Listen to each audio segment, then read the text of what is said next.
What is up, people of the internet? It's Dave, Duncan Kyle back for another album review. And for this review, Duncan Kyle and I have been checking out the new album from Swedish doom band Avatarium. Band's new album, Death, Where Is Your Sting, is out October 21st on AFM Records. So, almost 10 years ago, Candlemass legend Leif Edling made the doom metal world a darker and ultimately more interesting place with a new band, Avatarium. Over the next 8 years, the band released 2 EPs, 4 critically acclaimed full-length records, and a live DVD, An Evening with Avatarium, live in Stockholm. Edling eventually left Avatarium's ranks due to health issues, but the band forged onward, and 2022 finds them capping off a prolific decade with the epic new album and AFM Records debut, Death Where Is Your Sting. The album was written over a 2-year period during the global pandemic. Avatarium was forced to adjust to the routine of band members and people around them getting COVID, delaying and rescheduling writing and recording sessions as needed. Both Marcus and Jenny Ann believe that the album turned out for the better in the end, even though it was a very long process to get it done. Calling the new album Death Where Is Your Sting was also inspired by the pandemic, as a reference to the Corinthian letters from the Bible, with the idea that people will certainly relate to the songs in the record. The saying "Death, where is your sting?" is like saying I survived death this time, but I know I'm on its calendar. Jenny Ann explains, many of us have lost people we care about due to the pandemic. We have all lived through it, so the album title is as if to say, Death, I felt your presence, but I'm not going this time. So, album number 5 from Avatarium, and as I said, the first on AFM. This follows up the 2019 release, The Fire I Long For. It was a thoroughly enjoyable album, to be honest, as most of them are. I don't actually remember ever listening to Avatarium and thinking, oh, this sounds fairly mediocre. I think they've always had quite a good song, a good quality in their songwriting. It's always been quite apparent, even after Leif left the band. I don't know, he's kind of like still been involved in little pieces of the albums, the last couple of albums, just involved in certain bits. But I think they've kept the consistency up there even after he left. What about you guys, Duncan? I'm sure I've heard you talk about Avatarium before. Yes. Yeah. In fact, we were in a car parked somewhere Were we? In a lay-by somewhere. Oh, this is getting seedy. Don't know exactly what we're doing. We were most likely killing time to wait for some PR guy. That's right. See, you remember it now. It's all coming back to you. It was a memorable night of us sitting in the car waiting to get into a venue to interview a band. Yes. And I believe Death Where Is Your Sting had actually just come into your inbox, the single, which we checked out, and at the time I was like, oh, we should totally review that, and you were like, yeah, of course. And that is the great interesting story that has led us to here. Full of twists and turns. They're a band who, like you say, are consistently just good songwriters. Yeah.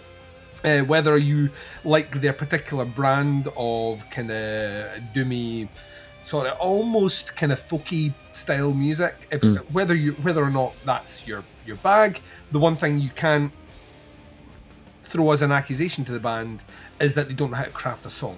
Yeah. And that's kind of carried through here. I mean, this is I can actually hear a lot more of a kind of bigger push for them. They sound bigger on this album than I remember them prior to this. So that was the kind of first thing that grabbed me. Was it's a new label.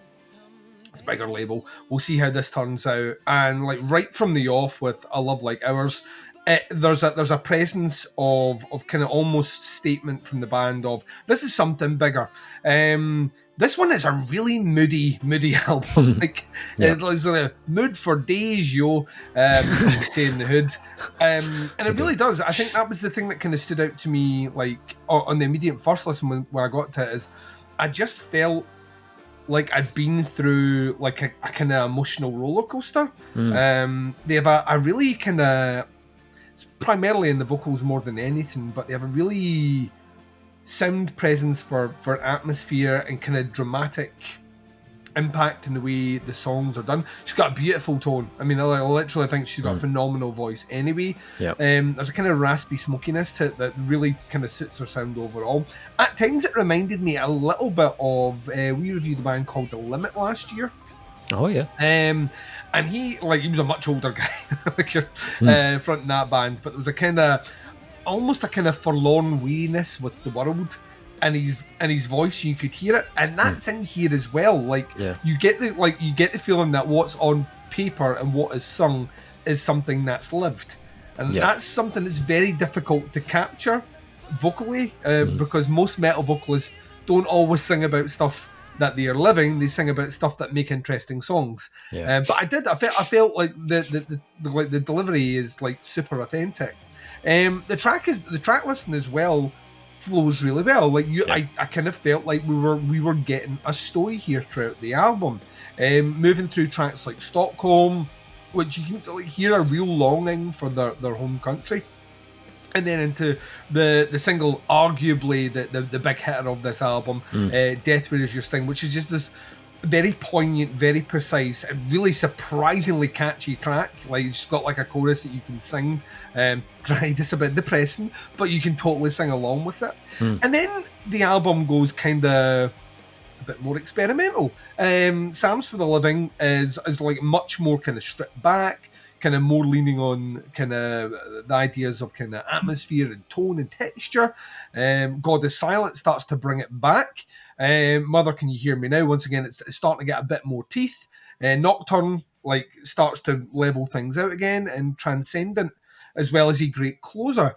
I think the thing that kind of stood out for me most on the listen overall, though, was it wasn't as heavy as what I was expecting. No. Now, I don't know if that's a subject matter choice. We're singing about something which we've experienced, it's fairly harrowing, so as a result we're going to craft something which is more of a mood piece around that. And if that's the case, I think that totally works. But what I felt listening to the album is every now and again they tease you with a hint of something a bit more ballsy, a bit more heavy, and those sections work really, really, really well. But they're kind of almost orally sort of edging you. They don't really give you the full spaff. It's the best way I can describe it.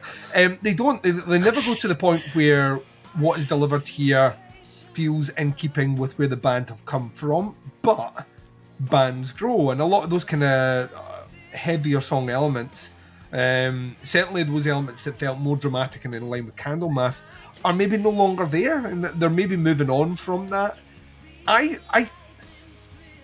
It's a weird one because I'm complaining that there's not enough heavy elements, but the album does really well without those elements. I think the problem is that when those elements come in, you really want more of those elements. So it's kind of like it's like having your cake and eating it too, right? So you get to that point where I'm listening to the elements that are much more mood piece, much more stripped back, and that's really beautiful, it's really well written.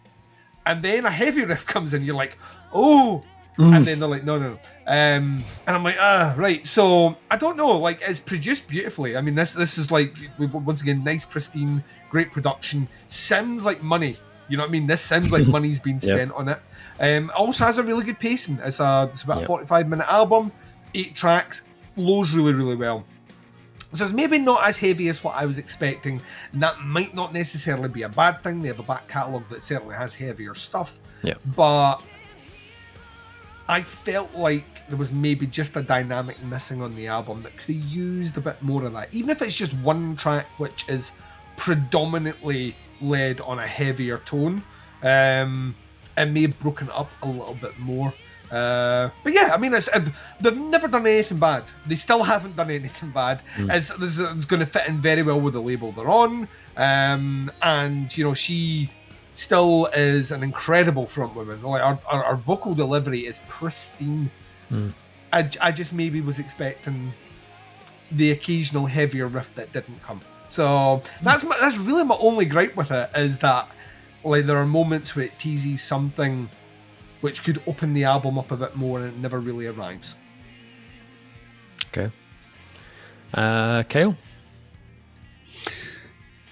A lot the same as what Duncan said, to be honest. Like, because I'm always right, Kyle. yeah, I'm always right. What can I say? Always right, except for when you're not, which is very rarely. I've never heard you to be wrong, so let's Thank leave you, it there. Kyle. There we are. Right. On the flip side, never heard Dave to be wrong either, so... I don't know if this works. This is Schrodinger's podcast. I too absolutely love it when they got heavy. I was like, oh yeah, come on. But I also like a lot that they just sort of, they didn't overdo it. They were just like, we can do this, and there you go. And it was like, oh yeah, all right. So it sort of keeps your interest, but then it makes you listen to the rest of the album like a bit more closely, I felt, for me. So I was always waiting for a heavier moment that didn't really come. But I didn't feel like let down by it at all. I didn't feel like at the end, I wanted that to be heavier. I was really felt satisfied at the end of it. You could argue that it allows the instruments to be... Yeah. It allows more instrumentation, Yeah, if anything, absolutely. more stuff in the background. So, Yeah. like, if you're bringing that heavy guitar, maybe it drowns it out a bit. Yeah, it could be a little bit. It does. It's. You're right. It is more experimental. I think that's why there's fewer heavier elements on it. It's like we want to do more things, and you can't really do that with a brrr all the time. So, like the violin solo at the end of the first track, I Love Like Ours, was fucking banging. And I absolutely kicked my ass, and I loved it every step of the way. And you can tell, like you said before, it sounds like money. You can tell they spent some money on it, and they really have paid attention to detail. Like you can hear the scrapes of the bow in the violin solo and everything. It's very, very good, like microphone choices and stuff, and incredible sounding all the way through. And it sounds very natural as well. It's very clear and concise, but really natural sounding. There's, no studio fucker on this, which is awesome, and it sounds great for it. So yeah, I listened to it quite a lot of times because I couldn't stop listening to it, basically. Having not been like too familiar with the band's previous stuff, Candlemass, of course, I know, but like Doom's not my first genre I listen to. But this came across as way more melodic than I was expecting, and way more thoughtful and stuff like that. Than you hear, oh, it's a Doom album. Like, okay, now I'm going to get here. Nope. I had, I was inverted with my expectations. So yeah, enjoyed it quite a big deal, quite a lot. So yeah, good stuff. And David? Yeah, I agree with bits of that. The bits you could understand. This is going to make Kyle really difficult because he just said that everything I said was amazing. And he said everything you said were amazing, so he's going to have to pick a side. I didn't have an issue with the like not heavy enough thing. I felt like their back catalogue, especially the last album, was really like old kind of dusky Doom sound. Like It was like really old kind of retro Doom. And a lot of their earlier material was kind of similar to that as well. Their newer stuff, although it's got the kind of heavy Doom, it's got more kind of modern hooks and stuff like that. Like it's very kind of like fuzz laden, with the guitar tone. It's got that kind of like retro kind of feel about it. The fuzzy Doom laden guitars are definitely pulled back a bit on this album. That's for sure. They're still there, and they do push more to the forefront on a few occasions throughout. Yeah. But the band have definitely opted for a more kind of controlled approach on this one. And it shows straight away on the opening track. It's got a kind of the piano and acoustic guitar are kind of providing the foundations of the track, and then the electric guitars are kind of thickening that up, but they're not kind of like overpowering at all. I think it's a cello that's on the first track, Kyle. It's the guy Marcus that plays guitar. He also plays cello. So that's what's kind of coming in and out of the track. I thought you would have got that as well, because when you turn it on its side, it's a bass. You're like, cello. Cello. You know me, I'm a bass player. Anything with strings is a talent. Cello. It kind of felt like the cello was almost replacing the guitar though in that first track. It's got that kind of rhythm, the kind of rhythmical power. And this the solo as well. It felt almost like a guitar solo, but being played on a cello, which makes sense because the guy is obviously a guitarist. But I agree with you that the solo is ridiculous for him to pull that off on a stringed instrument like that is fucking insane. Vocally, I think her voice is just very haunting. Like that's that. Beautiful. Her delivery is amazing. She sounds excellent right throughout the album. The first track though, I felt like she didn't really like try and grab the limelight on the first track. She was just kind of doing what was needed, like adding that kind of texture and atmosphere. She doesn't overcook it at all. There is quite a lot of instrumentation going on in that track, so I think it was probably a clever idea for her not to kind of oversing it. The kind of strings take more of a back seat on the second track, and the vocal hookiness starts to kind of come through a bit more on Stockholm, which is kind of less busy, less kind of notey with instrumentation, and again, but very very kind of light with the guitars on that track. Apart from like the intro and the kind of the final riff, I've got a bit more of a kind of doomy feel where you hear a little bit kind of that kind of Black Sabbath kind of goodness starting to come in a bit. But I really enjoyed the kind of structure of the track, and it was cool to hear them kind of mixing in some of those older kind of doomier characteristics of the band and just coming through at the start and the end. And the middle of the track has got some really nice kind of string work as well, just adding that kind of almost a kind of emotional layer into the track. I agree with you. Track 3 is an absolute home run, absolute banger, and it's I can see why they picked it as a single. It's a killer kind of groove to it, driving groove. Really great use of acoustic guitars, which adds in that kind of folkier vibe. And the chorus is phenomenal. I think, as I said, she sounds fantastic, and her choice of melody really catchy. But again, it's got that kind of emotional pull to it as well, which I think is going to go down a storm live, that track for sure. I felt like the first 3 tracks were quite kind of indicative of the feel and the structure of the rest of the album.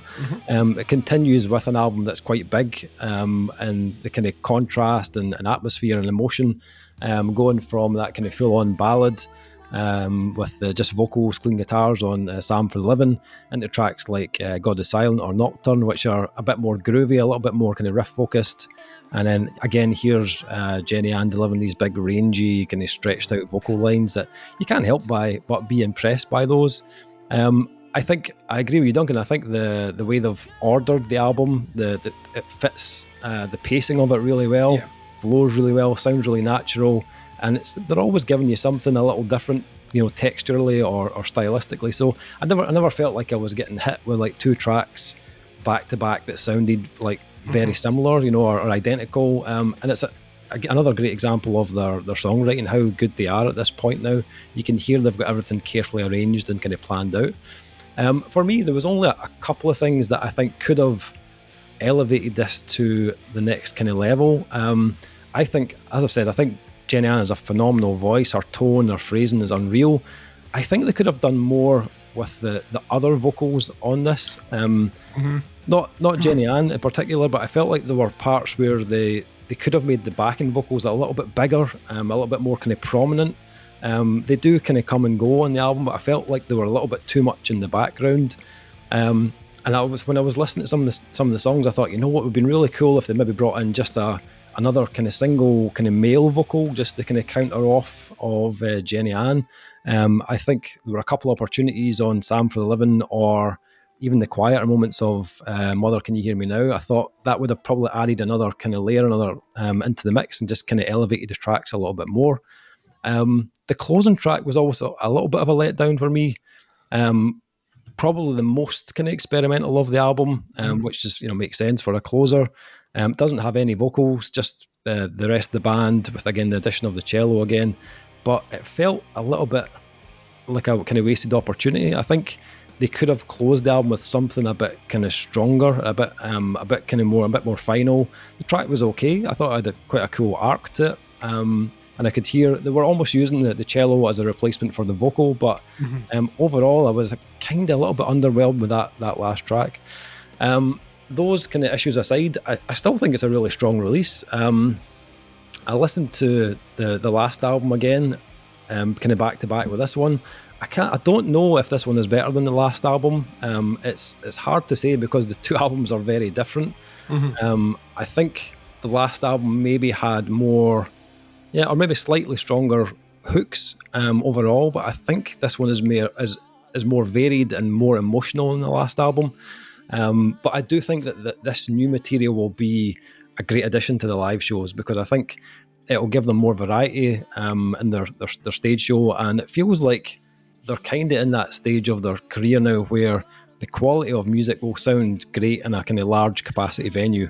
And I agree with you. I think this album sounds bigger. It sounds more epic. It sounds like there's more money being thrown at it as well.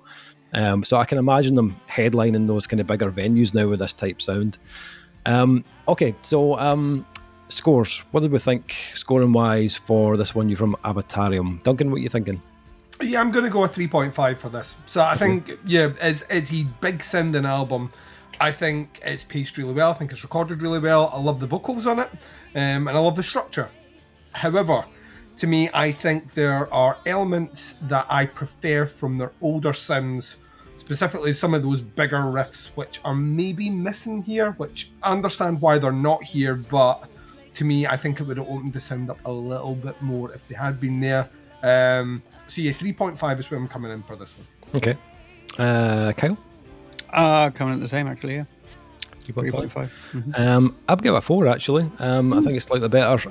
I think... Who are you choosing, Kyle? I the think... Dave or Duncan, Kyle? I can think only stay with one of us, right? I think Sorry, I appear to be going through a tunnel.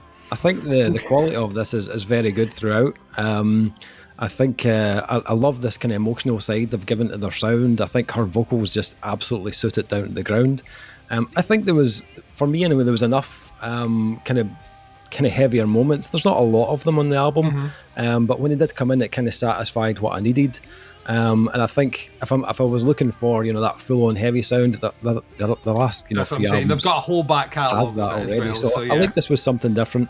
And I love the sound of it. I thought the production was really nice, really natural sounding, so I thoroughly enjoyed it. So I'd go 4 out of 5 on this one.